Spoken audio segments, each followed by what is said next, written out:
I have your new moon and Scorpio readings for all 12 signs.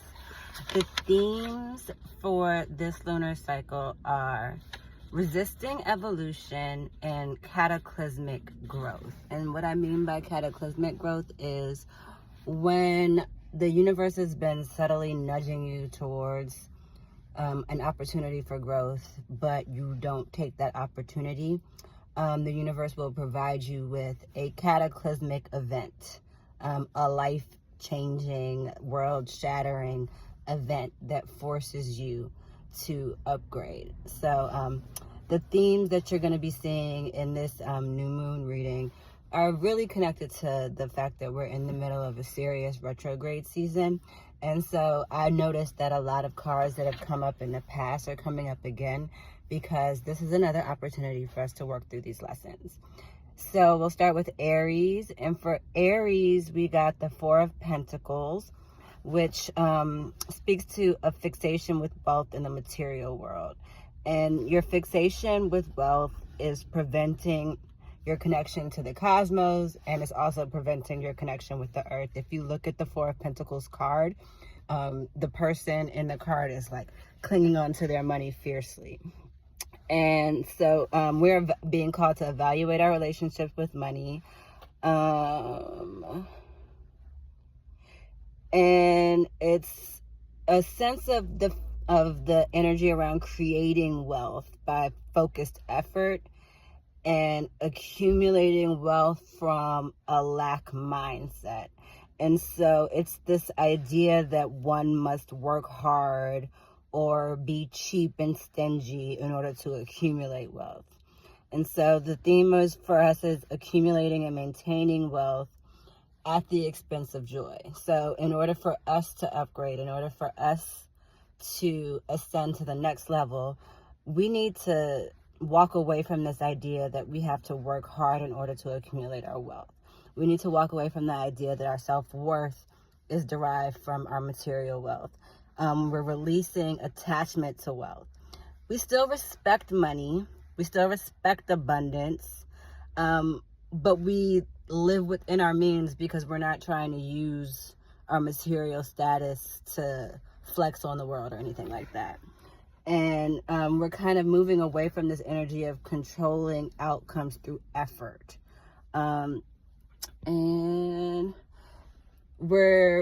our relationship with money should be based on alignment rather than on attachment to a certain outcome.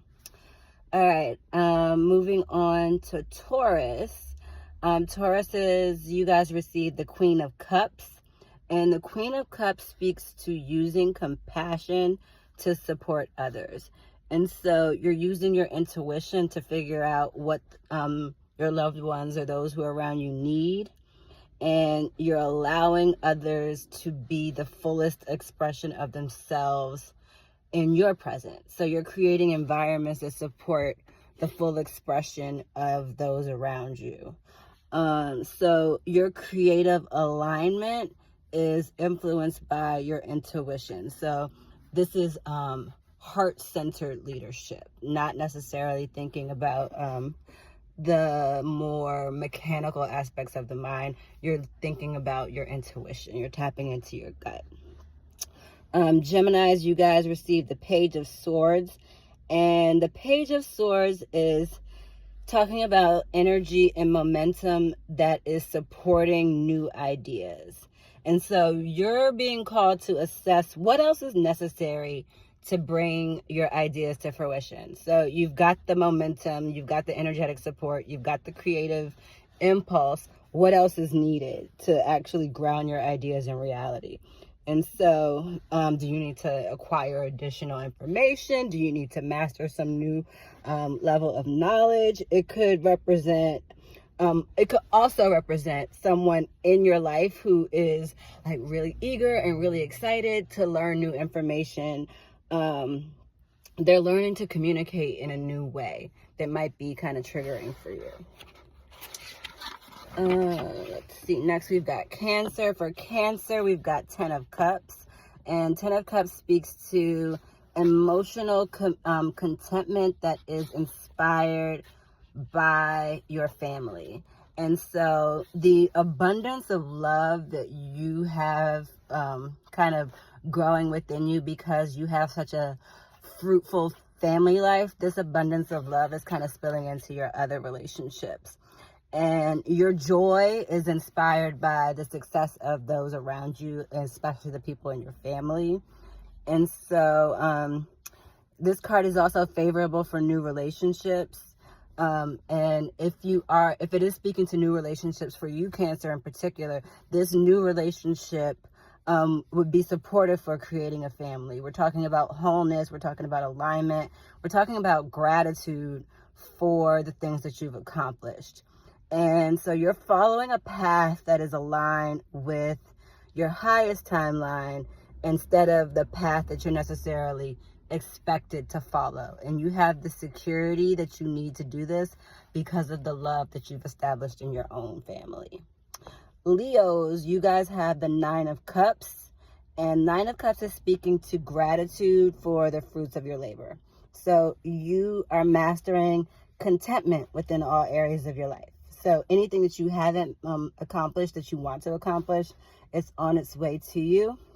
And you're kind of, you've got the bread, you worked hard. So you have the freedom to splurge. You have the freedom to enjoy the fruits of your labor. There's nothing for you to worry about right now. And, you know, what goes up must come down. So Leos, you guys are like having a high moment. So enjoy it, because there's going to be a time where you're not at the top.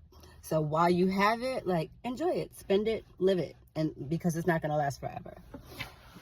Not in a gloom and doom way. It's just in the Wheel of Fortune kind of way.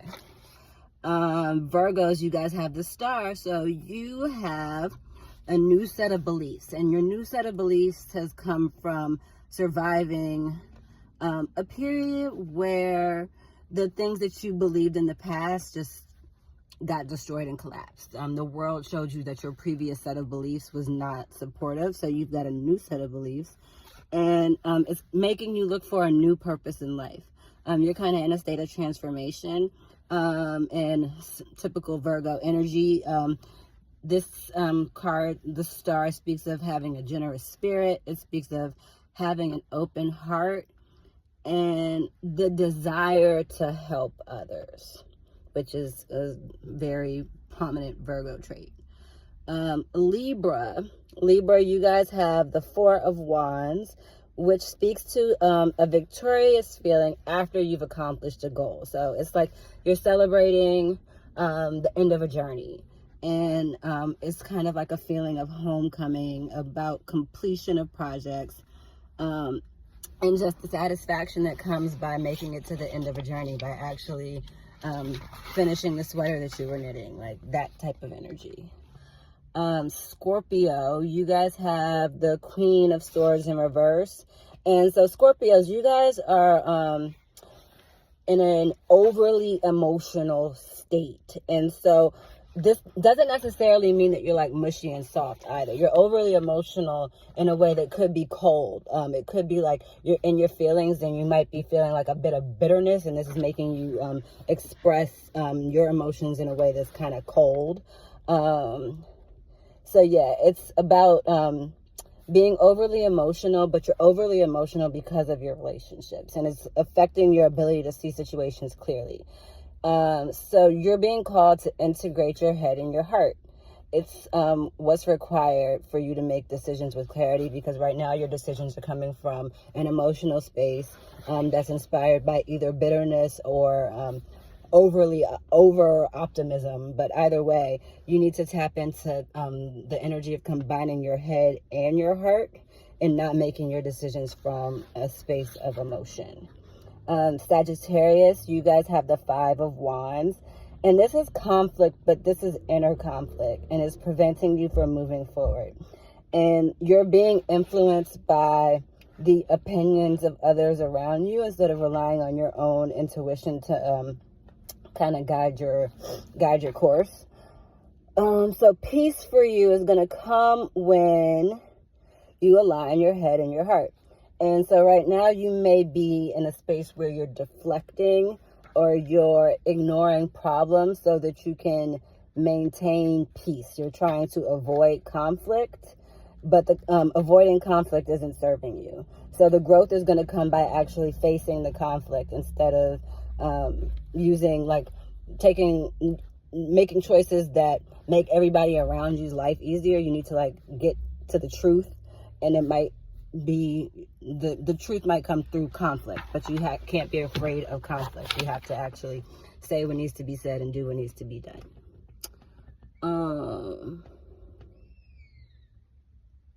And oh yeah, that's a big thing. So like your people pleasing or your effort to keep the peace is causing you to compromise what you actually believe in. Capricorns, you guys have the 5 of Pentacles, and this is about financial insecurity. We're talking about ego death, but all of this is kind of temporary. So if you look at the card, like the characters on the card are like they're disheveled and dirty and kind of looking like they've been through it, but they're right at a church, and you know, like all you have to do is tap on a door and you're going to get some sort of sanctuary. And so this financial insecurity or this ego death and depression as a result of it is temporary, and help is available as soon as you stop focusing on the problem. So instead of like ruminating over it, you're going to ask for help. So shift your mindset and your perspective, and then you realize that it isn't as bad as you're making it. But if you continue to focus on the problem, you're going to amplify the problem. You're going to manifest more of it. So instead of ruminating over the problem or beating yourself up about getting yourself into the situation, ask for help. Aquarius, you guys have the 9 of Swords. And so the 9 of Swords is talking about your own negative thoughts. And your negative thoughts are causing you to spiral in a way where you might need some help. Like you might need a therapist or you might need a friend. But you need to ask yourself why you're beating yourself up about this. Things are not as bad as you're making them out to be. And you're telling yourself that they are, but they really aren't. And so it's time for you to talk to people who you trust about your problem so that you can get some other perspectives. And just like once you get the words out, you're going to see that it's not as bad as you're making it. Pisces, you all have the Hierophant in reverse, and you're seeking wisdom from within. So you're kind of finding your own way. You may be doing something that is unconventional, but it's based on what you know to be true from your intuition. So you're no longer worried about external validation. You are doing what's true to you, and your choices are guided by your intuition. And so you're rejecting tradition, and you might be ruffling some feathers. You're not adhering to conventional wisdom, but you're following your intuition, so your choices will be more supported. So these readings are kind of like your assignment for this lunar cycle. These are the things that we're being asked to master in the energy that is supporting us during this lunar cycle. So remember, we're talking about themes of resisting evolution. And if something really big is happening in your life, this is an opportunity for cataclysmic growth. I'm not going to talk about rituals that should be done right now, because I think right now it's really important that we focus on accomplishing our assignments that have been given to us for this lunar cycle. And that is all I've got.